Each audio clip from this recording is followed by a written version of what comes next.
Muy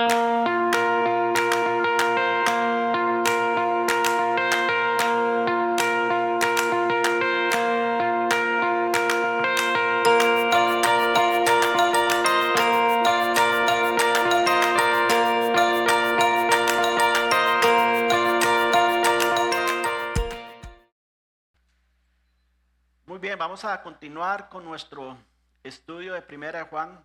Estamos en Primera de Juan, capítulo 2, versículos 15 al 17. Un pasaje muy conocido, realmente es uno de los pasajes más conocidos y uno de los pasajes que también se predica mucho, se aconseja mucho, ¿verdad? Porque es bien claro este pasaje de lo que Dios nos quiere mostrar. Así que abran sus Biblias en 1 Juan 2, versículo 15 al 17. El lunes 15 de abril del año 1912, a las 2:20 de la madrugada de ese lunes, un viaje inaugural se hundió, ¿verdad? Todos conocemos el Titanic, ¿verdad? En su viaje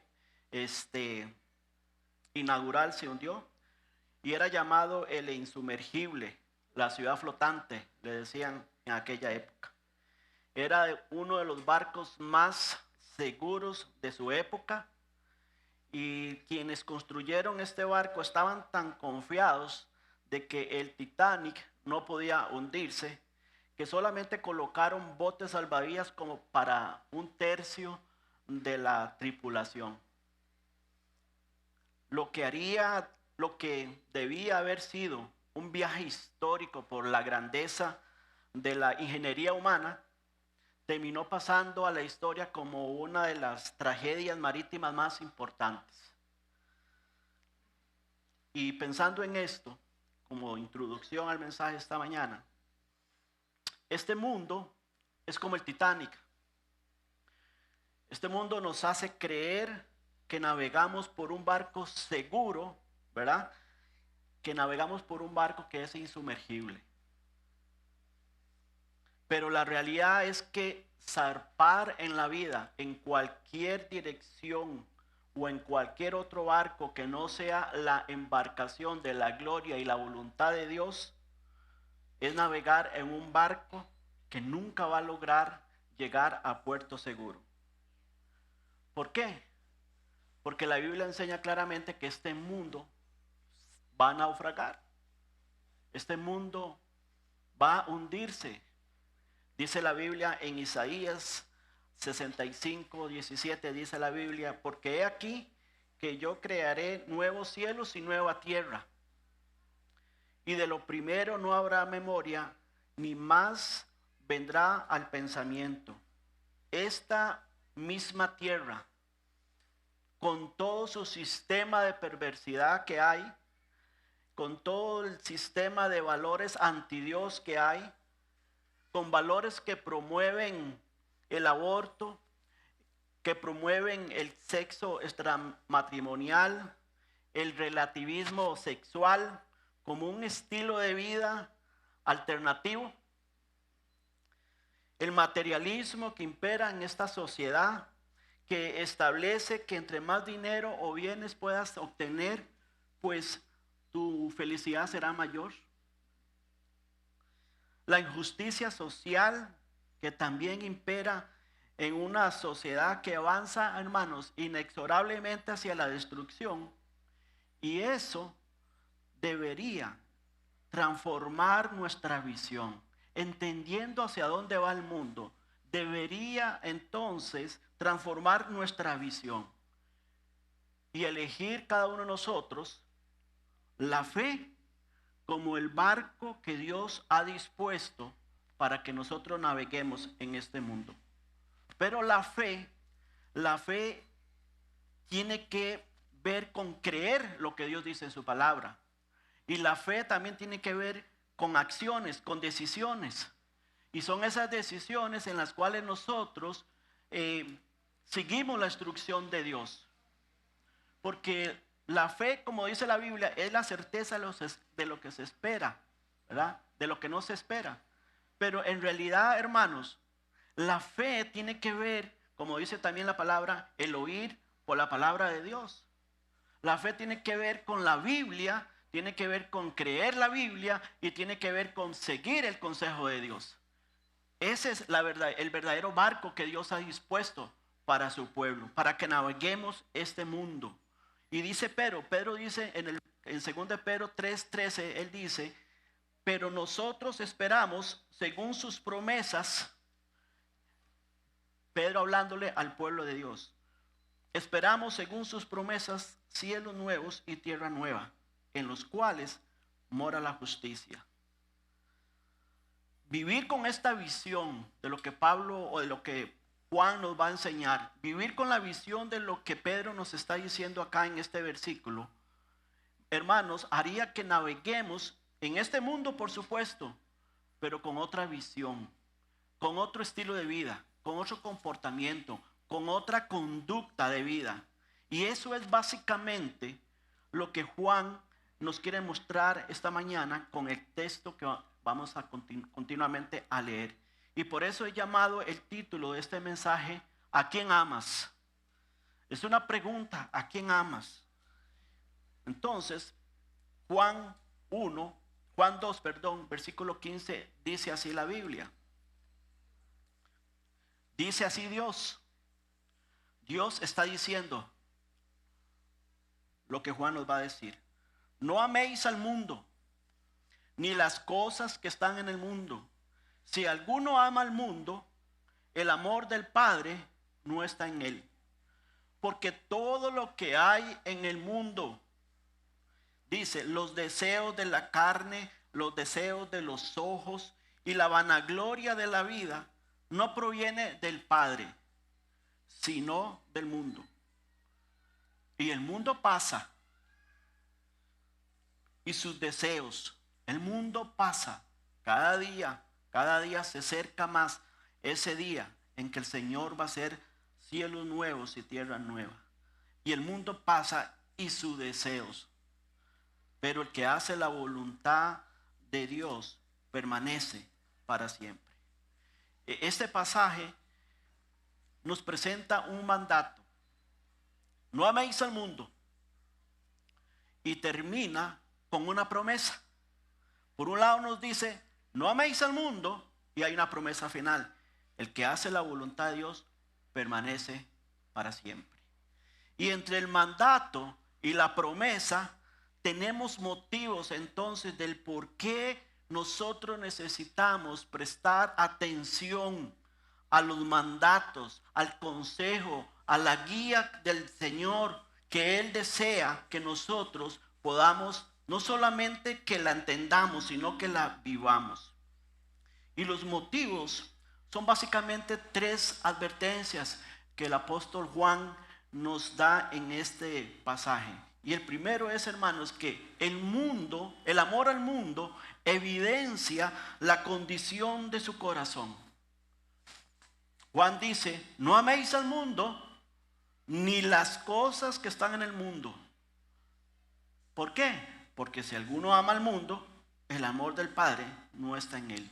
Juan usa la palabra mundo, por supuesto, aquí para referirse a un sistema o al sistema de valores que impera en este mundo, a las ambiciones, a los placeres pecaminosos que están en este mundo, que están operando, que están controlando la vida de muchas personas. Y por supuesto la Biblia dice que el maligno es el que tiene el control de este mundo.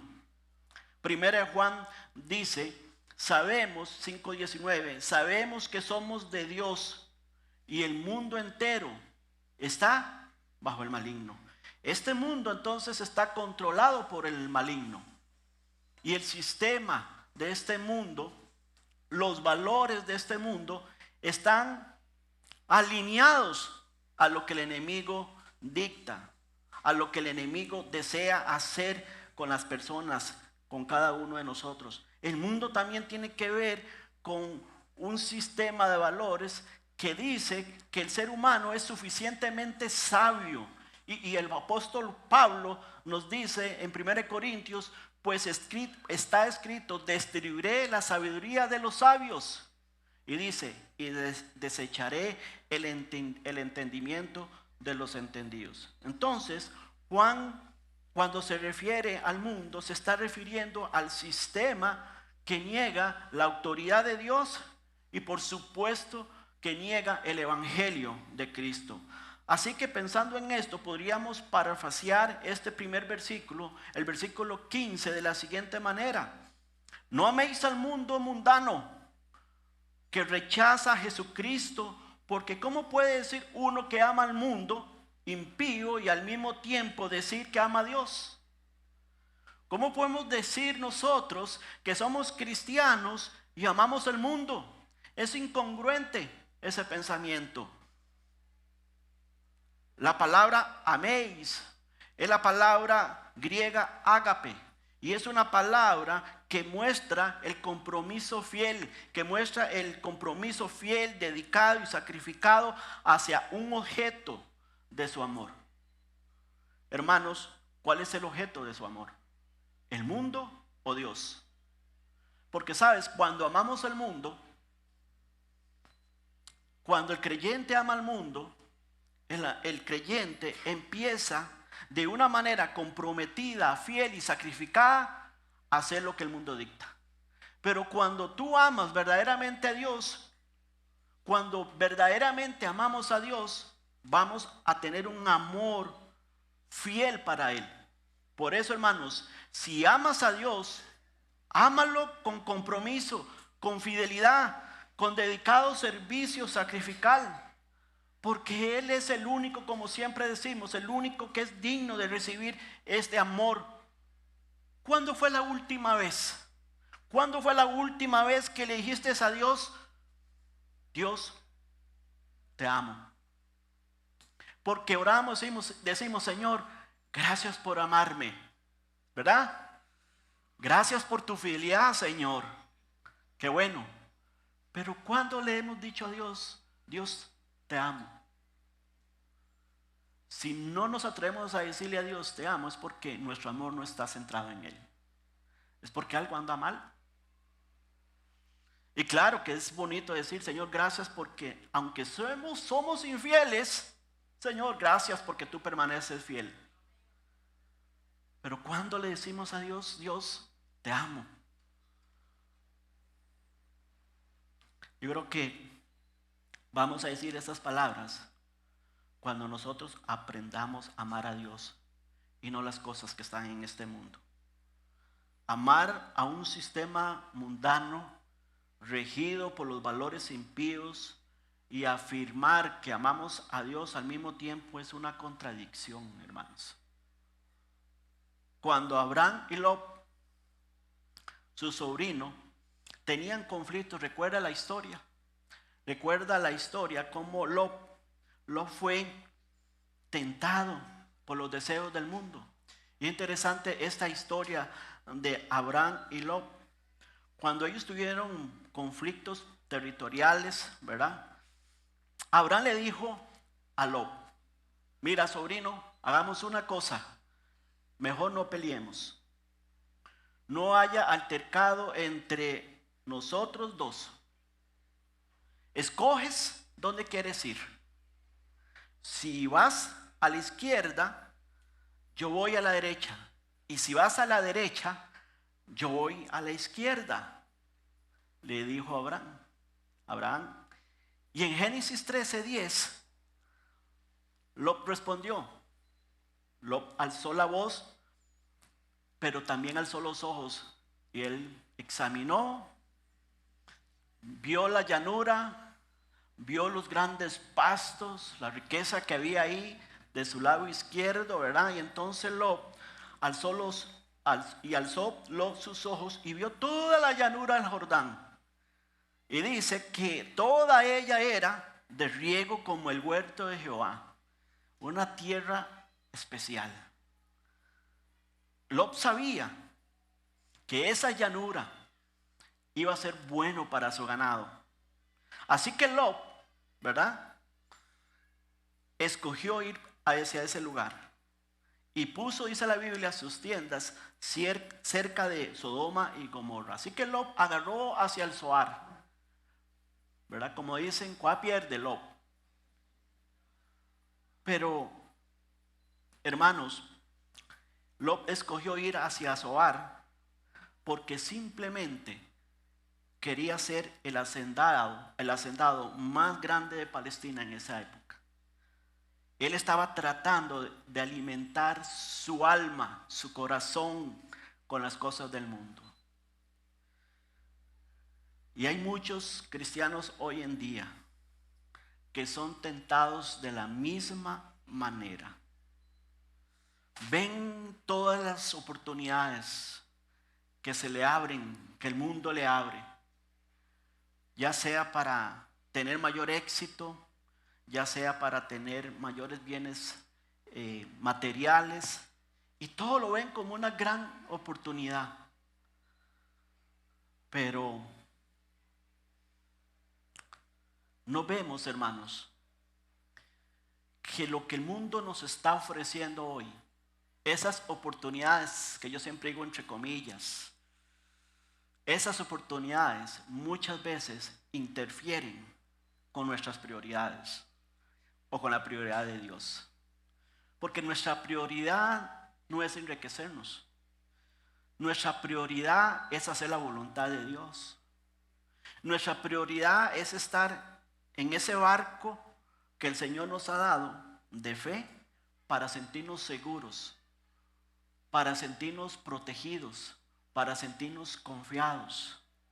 Entonces, Lot fue tentado, no directamente en su carne, él fue tentado por el mundo, por las cosas que hay en el mundo. Reveló qué es lo que había en su corazón. Y todos sabemos al final la historia de Lot. Y la historia final de Lot muestra que su corazón no estaba alineado a la voluntad de Dios, que su corazón estaba por enriquecerse. Pero hermanos, hay muchos hoy en día que somos tentados de la misma manera. El sistema del mundo dice que debemos tener más, que debemos hacer más. Ese es el mundo en que usted y yo vivimos. Ese es el mundo. Entonces, el amor al mundo evidencia la condición de nuestro corazón. Y la segunda advertencia que el apóstol Juan nos dice acá es que el amor al mundo, hermanos, te promete mentiras atractivas. Y dígame si no estoy en lo cierto. Dice la Biblia, porque todo lo que hay en el mundo, los deseos de la carne, los deseos de los ojos y la vanagloria de la vida no proviene del Padre, sino del mundo. Más claro no puede quedarnos a nosotros como cristianos. El mundo, hermanos, te promete mentiras atractivas. Juan describe aquí las mentiras que engañan hoy en día, no solamente a la humanidad en su travesía por la vida, sino también a muchos cristianos. Hermanos, el viaje a bordo del Titanic de la vida puede incluir lujosas comidas, camarotes de primera clase, glamour y cielos despejados. Eso es lo que nos ofrece este mundo. Pero al final, ¿sabes una cosa? Ese barco se va a hundir. Todo ese glamour, todo eso que el mundo nos ofrece, por los cuales usted da su vida, lucha, prioriza su vida, un día se va a hundir. Y Juan nos dice 3 mentiras que este mundo nos dice. Los deseos de la carne. La palabra deseo se refiere aquí a todo tipo de antojo que va en contra de los designios de Dios. La expresión carne hace alusión al yo, al deseo de vivir de una forma nosotros independientes y autosuficientes, apartándonos de la voluntad de Dios. Los deseos de la carne buscan entonces satisfacer sin restricción moral, guiados únicamente por un deseo individual. La filosofía mundana defiende esta autonomía moral. Pero en realidad, hermanos, estos apetitos no logran nunca traer satisfacción plena a nuestra vida. Por el contrario, siempre van a terminar en decepciones. Y eso, hermanos, lo vemos continuamente en la vida de muchos cristianos, que se van al mundo creyendo sus mentiras y después regresan decepcionados. ¿Y era la voluntad de Dios? No. Tenga cuidado, hermanos. Cuando el mundo te abre una puerta, priorice tu relación con Dios. Priorice tu familia. Priorice tu iglesia. Priorice el servicio a Dios. Priorice eso. Jóvenes que están esta mañana con nosotros, no crea todas las mentiras que el mundo te dice. El cuerpo siempre está sujeto a las tentaciones, como la lujuria, las adicciones, la violencia, el dinero, etcétera, etcétera, el sexo ilícito. Áreas siempre de tentación, y la carne, ¿sabes? La carne te usa tu cuerpo. Quiero darles un ejemplo en esto. Lot fue tentado por el mundo, por las cosas que habían en el mundo. Pero cuando uno ve la historia del rey David, que todos la conocemos, David no fue tentado por el mundo. No le afectaba eso a él. Él fue atentado en la carne. Él vio desde una ventana, desde la ventana del palacio, vio una mujer que se bañaba desnuda. Su nombre era Betsabé. La historia dice que él la observó, y esa vieja predisposición de Adán a pecar lo llevó a la tentación sexual. La tentación sexual lo llevó entonces a ceder a sus emociones, lo llevó a ceder hacia sus deseos carnales, y al final él sucumbió. Entonces, hermanos, contra los deseos de la carne, la clave es huir. La clave es huir. El claro ejemplo lo tenemos en José. En José, cuando él huyó, cuando la tentación en la carne llegó, él huyó. Él huyó. La clave es huir. ¿Sabes el problema? Que muchas veces pensamos que las tentaciones en la carne se las achacamos al enemigo. Y entonces tomamos el versículo y dice que cuando vengan las acechanzas del enemigo, que nosotros debemos resistir. Tú no puedes resistir, hermanos. Hombres, usted no puede pelear, resistir cuando la tentación sexual llegue a su vida, los pensamientos, las acciones, las oportunidades. Tú no puedes agarrar ese versículo y voy a resistir. No, Dios dice, huya. Y hoy se lo digo a los hombres, pero a las mujeres hoy en día lo mismo. Vivimos en un mundo en ese sentido terrible. Con perdón lo digo, y con respeto lo digo, más bien, con respeto lo digo. Hoy en día las mujeres son, como dicen, muy aventadas. Eso no era antes. Hermanos, contra los deseos de la carne, la clave es huir. No espiritualice. Voy a orar para que Dios me dé resistencia. No, huya. Es huir.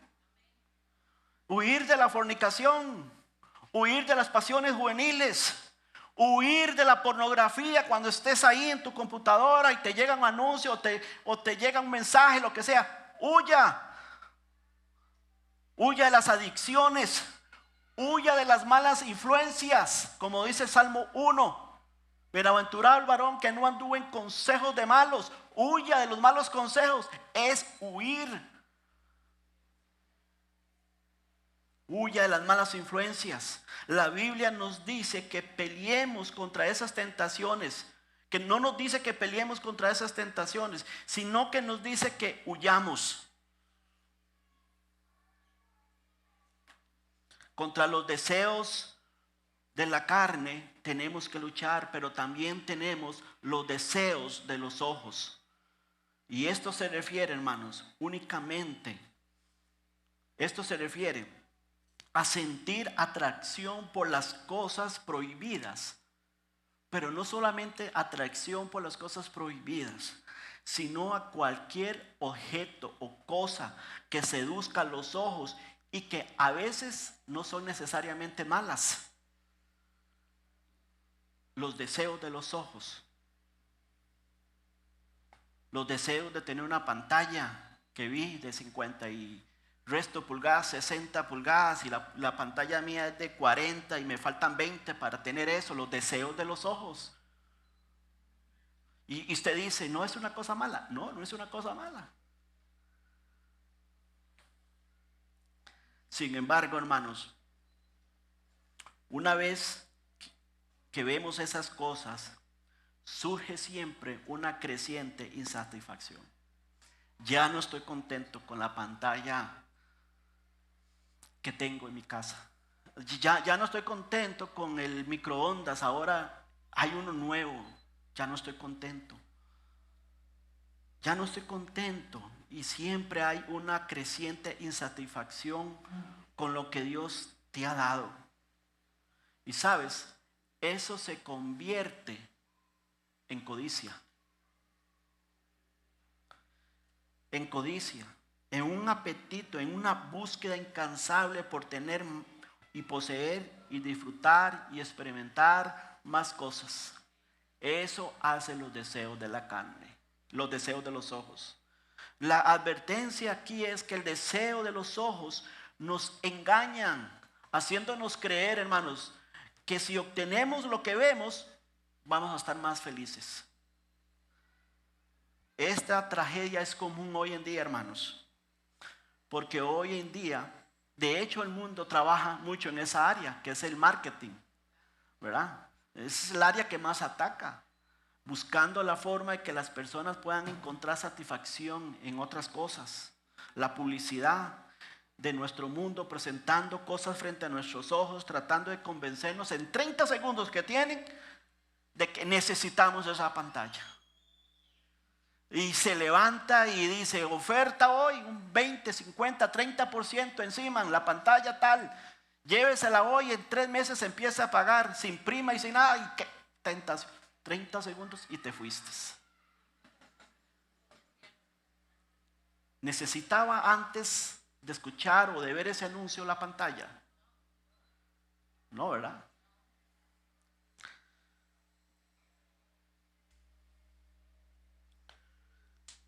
Eso es lo que hace el marketing hoy. Compra esta pantalla y te vas a sentir como si estuvieras dentro del estadio, viendo a la liga sonar hoy contra Saprissa. Compra esa pantalla.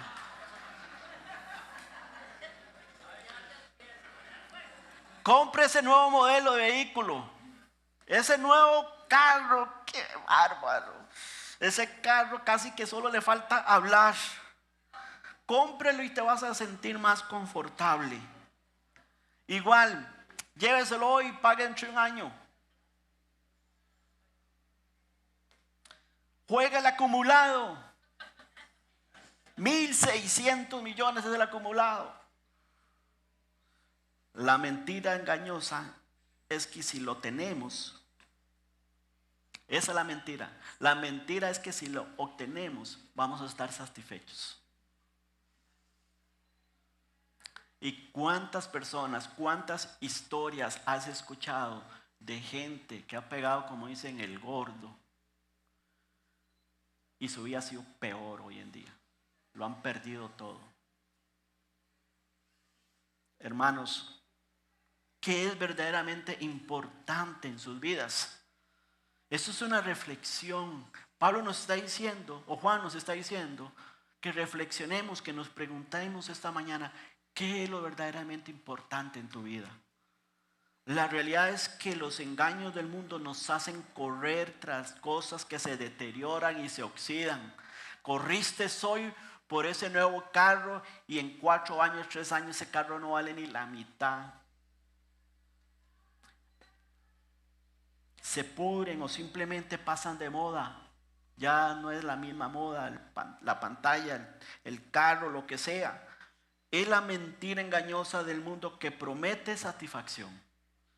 Entonces, contra los deseos de la carne, los deseos de los ojos, la clave es la fe. La clave es la fe, hermanos. Juan nos dice en el capítulo 5, dice, esta es la victoria que ha vencido al mundo, nuestra fe. Tú vences, hermanos, los deseos de la carne con la fe. ¿Y qué hace la fe? La fe hace a Dios más verdadero.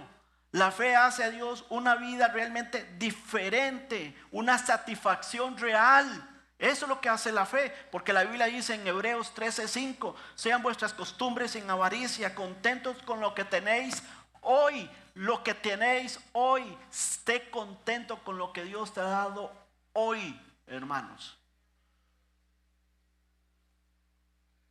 Porque Él dijo, no te desampararé ni te desampararé. No te desampararé ni te dejaré. Acostumbre a que sus deseos estén alineados con Dios. Es fe. Contra los deseos de los ojos es la fe en un Dios que te ha prometido satisfacción plena. En un Señor Jesucristo que nos ha dicho que en Él podemos tener vida abundante en Él. Y una vida abundante, hermanos, nunca vamos a... Jesús dijo, el que toma este agua, dice, cuando Jesús habló con la samaritana, dijo que si bebiera de esa agua nunca más tendría sed. Estaríamos plenos. No sentiríamos esa necesidad. Entonces, contra los deseos de los ojos, la clave es fe. Acostumbra a que sus deseos siempre estén alineados a Dios. La tercera mentira que el mundo describe aquí es que no solo los deseos de la carne, no solo los deseos de los ojos, sino también la vanagloria de la vida. Vanagloria literalmente se refiere a alguien que alardea para impresionar a alguien más. Y el resultado de esa vanagloria te hace sentirse orgulloso de ti mismo. Eso es la vanagloria. Continuamente vemos cómo a las personas les encanta destacar sus virtudes, sus acciones, sus posesiones frente a los demás, ¿verdad? Y la verdad es que el orgullo humano hace, hermanos, que nuestro proceder ignore el valor de la humildad y de la modestia. La vanagloria de la vida. El orgullo se manifiesta siempre en la altivez, en la presunción y en la arrogancia hacia los demás. Son aquellas personas que te ven por debajo del hombro. Y usted dice, bueno, esto es en el mundo, aún en el cristianismo. No te creas más espiritual que otros. Porque cuando nos creemos más espiritual que otros, ¿sabes? Dios mira el corazón tuyo y tu balanza está muy por debajo. Si vas a medir tu espiritualidad, mírala con respecto a Dios, no con respecto a la persona que tiene a la par.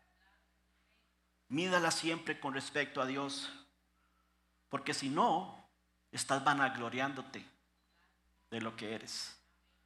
Creyentes que se creen muy espirituales. Y qué bueno que lo sean. Qué bueno que lo sean. Pero el que está firme, mire que no caiga, dice la Biblia. Tenga cuidado, hermanos. Tenga cuidado. Seguir a Jesús se manifiesta en 2 palabras: sencillez, humildad, misericordia y gracia. Sin embargo, no siempre vivimos a la altura de la fe que nosotros muchas veces pregonamos. Entonces, cuidado con presumir. Cuidado con tener una actitud orgullosa. que en vez de atraer a los no creyentes, más bien los aleja del verdadero evangelio. La vanagloria de la vida nos rodea y nos acecha constantemente. Y es fácil, hermanos, sucumbir a ello. Entonces, contra la vanagloria de la vida, la clave es la humildad. Esa es la clave, la humildad. Jesús aclaró muy bien lo que involucra seguirle a Él. Él dijo en Lucas 9:23, Él dijo, si alguno quiere venir en pos de mí, néguese a sí mismo, tome su cruz cada día y sígame. Una genuina experiencia con Cristo, hermanos, siempre va a rechazar la vanagloria de la vida. Por eso Juan escribe al final del versículo 16, nada de esto proviene del Padre. En otras palabras, estos deseos de autosatisfacción, de promoverse, de buscar gloria personal, no vienen del Padre, vienen de la carne pecaminosa y de un sistema de este mundo, Señor, que está regido y gobernado por el enemigo. Entonces, hermanos, el mundo es nuestro enemigo externo. La carne es el enemigo interno que hay en nosotros. Y el diablo es el enemigo que usa el mundo y la carne para hacernos pecar cada día, para hacernos alejarnos del Señor. Y por último, Juan nos instruye aquí y nos dice que el amor al mundo termina en destrucción. Versículo 17 dice, y el mundo pasa y sus deseos, pero el que hace la voluntad de Dios permanece para siempre. Juan no está hablando en primer lugar acá sobre la salvación por obras. No está hablando de eso. Él está contrastando al no creyente que desea hacer la voluntad de Dios con respecto al mundo. Y él desea que los hijos de Dios hagamos la voluntad de Él. No tiene nada que ver con salvación por obras. Por cierto, ayer estaba con la hermana Marixa hablándole a un muchacho sobre el Señor y él le dijo, ella le preguntó si muriera, ¿dónde iría su alma? Y él dijo, no sé. Y eso solo Dios lo sabe. Y doña Marisa le pregunta, ¿y usted asiste a una iglesia? Sí, claro, nosotros vamos a una iglesia en tal lado, y yo soy cristiano, y mi esposa es cristiana, y llevamos a nuestro hijo a la iglesia todos los domingos. ¿Y por qué no está seguro de su salvación? Porque hay que portarse bien. Uno tiene que portarse bien, uno tiene que ir a la iglesia. En otras palabras, tenemos que hacer buenas obras. Y entonces, él lo que estaba diciendo es que probablemente él no tenía seguridad de salvación porque en ese momento sus obras eran más malas que buenas. Y no tenía seguridad de salvación. Entonces, se le habló del evangelio. Porque realmente, él no era salvo. Según él era salvo por sus obras. Y como le explicamos claramente, salvación no son obras. Salvación es gracia. Y después de explicarle el evangelio, lo comprendió, lo entendió y recibió al Señor. Gracias a Dios por eso. Entonces, hermanos, Juan aquí nos está motivando, advirtiendo más bien de que, hermanos, el amor al mundo va a terminar en destrucción. Como decía, hermanos, destrucción en su vida espiritual, destrucción en familia, por poner tanto atención a lo que este mundo ofrece. Este sistema pecaminoso en que nosotros vivimos está en un proceso, hermanos, cada día está en un proceso de evaporarse. El mundo y sus deseos pasan. Y aunque pareciera que todo va bien, que todo marcha bien, hermanos, las cosas en realidad van a ser para destrucción de nuestra vida. La realidad es que el Titanic de este mundo se está acercando a un iceberg cada día, que lo va a destruir con todo su orgullo, con todo su pecado, con toda su rebeldía. Y si esta mañana usted está entre nosotros, yo quiero decirle una cosa.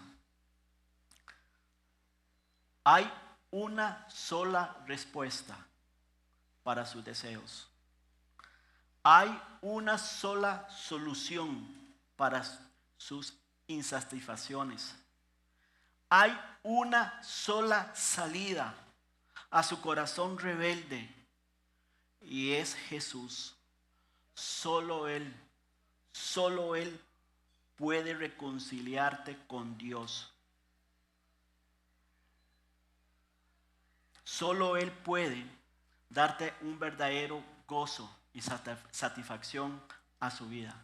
La Biblia dice claramente en Romanos 3:23, por cuanto todos pecaron, están destituidos de la gloria de Dios, separados de Dios. Nuestro pecado, nuestro orgullo nos tiene separados de Dios, dice la Biblia. Todos pecaron, no hay justo ni aun uno, dice la Biblia. Todos hemos pecado contra Dios y nuestro pecado nos tiene separados de Dios. Y la Biblia dice, porque la paga del pecado es muerte, mas la dádiva de Dios es vida eterna en Cristo Jesús, Señor nuestro. Nosotros no podemos ganarnos el cielo, porque la única forma de obtenerlo es a través de un regalo. Y ese regalo que es el regalo que Dios te ofrece esta mañana. Y ese regalo se llama vida eterna. Pero la palabra de Dios dice que ese regalo está en Cristo Jesús, Señor nuestro. No está en usted, no está en una religión que practiques. Está en Cristo Jesús. Siempre lo digo, 40 años recién cumplí de haber recibido a Cristo como mi Señor y Salvador. 40 años. Y gloria a Dios por esa salvación tan grande. Porque Dios ha tenido un gran propósito en mi vida. Como sé que la tienen cada uno de ustedes. Pero la respuesta siempre está solamente en Jesús. No está en usted. Y si esta mañana usted está entre nosotros y no ha tenido un encuentro con el Señor Jesucristo, es el día en que Dios le está dando a usted esa oportunidad para recibirle, porque usted no tiene seguridad si el día de mañana te vas a poder levantar. Hoy es el día de salvación. Tú viniste acá porque el Espíritu Santo te convenció esta mañana. Y hermano, hermana, esto es un recordatorio para nosotros que debemos dejar de ser el capitán de nuestro barco. Deje de ser el capitán de tu barco, porque tarde o temprano vas a naufragar. Estamos en el mundo que, como dice Juan, es un mundo que está pasando. Y usted y yo hemos sido asignados por Dios para hacer luz, dando testimonio con nuestra vida y con el mensaje de las buenas nuevas de Jesucristo. Hemos sido asignados para el Señor, para que las personas que van rumbo a la destrucción sean salvas por el amor que Dios ha mostrado a través de su Hijo Jesucristo en la cruz del Calvario. Dios, hermanos, Dios nos ha dado una nueva vida en Cristo. No nos ha dado una nueva vida en Cristo solo para crecer y envejecer de la misma manera superficial que el mundo hoy vive. Dios no te ha dado salvación, hermanos, para que andes jugando con las cosas del mundo. Dios no te ha dado eso. Dios te ha dado una vida, hermanos, para que pueda reflejar la gloria del Señor, para que pueda hacer luz a los demás, para que no tenga una vida superficial creyendo que todo lo que hay en el mundo no va a pasar y pasa. El mundo trae solo dolor, puede traer placer, puede traer satisfacción, pero es algo momentáneo. Pero Dios trae satisfacción plena. No, hermanos, nosotros sabemos cuál va a ser el futuro de este mundo Y si no lo sabía, hoy lo supo. Dios va a destruir este mundo. Y eso debería cambiarlo todo. Eso debe cambiar nuestras vidas. Eso debe cambiar nuestra perspectiva. Eso debe cambiar nuestra visión. La visión de este mundo. Eso debe cambiar, hermanos, desde nuestro amor por Dios y entrega a su voluntad y pasión para advertir a los no creyentes el peligro inminente que viene para esta tierra. Y la pregunta de fondo entonces de esta mañana es: ¿a quién amas? ¿A quién amas? ¿Amarás las formas de este mundo y continuarás buscando significado en una cultura que va contra los valores bíblicos? ¿O vas a clamar a Dios este mismo día y confesar tu necesidad de salvación? No importa, hermanos, escuche bien, jóvenes, no importa qué tan alto huele en la vida. Cuando los éxitos y el mundo se te abran, no pierda de vista el manual de Dios que satisface el alma, que nos da dirección en este moribundo mundo. No pierda de vista a Dios, no pierda de vista su palabra. No lo pierda. Y parafraseando a Salomón, el fin de este mensaje de esta mañana, el propósito de este mensaje de esta mañana que Dios nos está dando a través de Juan, es que el fin de esta enseñanza es temer a Dios, guardar sus mandamientos, porque eso es el todo del hombre. Ame a Dios. Ame a Dios sobre todo. Ponga a Dios como la principal prioridad de tu vida y todo va a cambiar. Las cosas nuevas pasaron, he aquí todas las cosas Dios las va a hacer nuevas. Pero debes amar a Dios sobre todo. Poner a Dios como tu prioridad en tu vida.